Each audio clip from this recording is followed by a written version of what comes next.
បងប្អូនដឹងទេរីសតមួយកន្លែងនៅខេត្តកំពតដែលនៅចម្ងាយពីទីក្រុងកំពត15ទៅ20នាទីតែប៉ុណ្ណោះឈ្មោះថារីសតសុបិនបានមានតាមឈើនិងព្រៃព្រឹក្សាហើយនិងបុប្ផានានាព្រមទាំងរុក្ខជាតិហូបផ្លែជាង100មុខ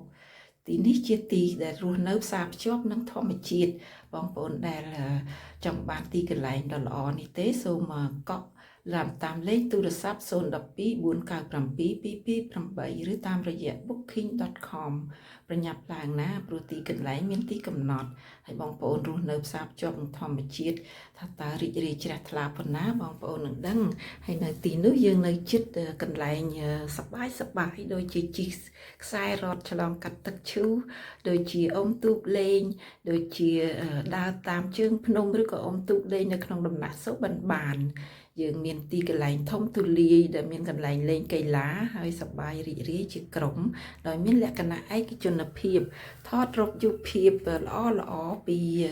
បុប្ផាហើយនិងដងភ្នំនានាដែលជាសម្រស់ធម្មជាតិអមព័ទ្ធដោយរូបរាងកាយយើងដែលលេចរូបរាងកាយយើងកាន់តែស្រស់ស្អាតថែមទៀតមើលចុះបុប្ផាដែល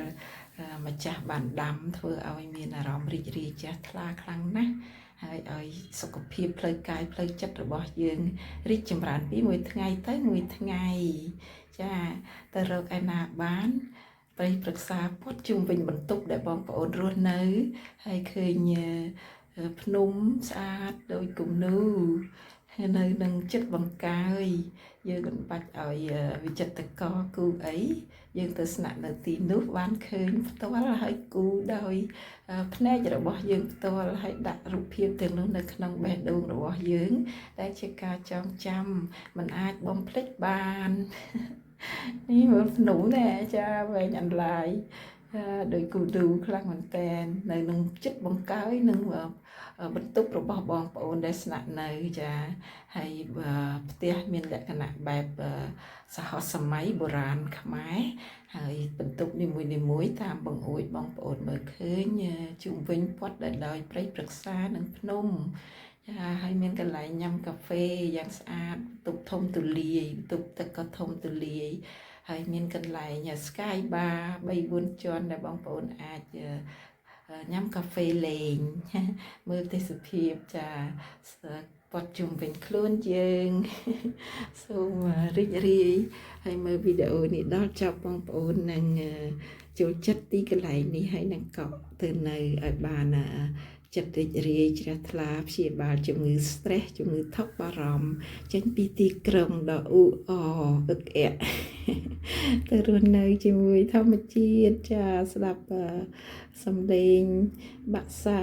សីយំទម្លាក់ពីលើ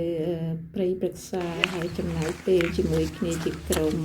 លេងកីឡាជុំគ្នានៅទីនេះយើងមានកន្លែងលេង3កន្លែងកន្លែងលេងបាល់ផ្ទះដែលមានទីធ្លាធំចាហើយមានអគារប្រជុំសម្រាប់100ទៅ150នាក់ដែរក្រៅពីនោះបងប្អូនអាចថតរូបលេងជាមួយនឹងធម្មជាតិផ្ដិតយករូបភាពស្អាត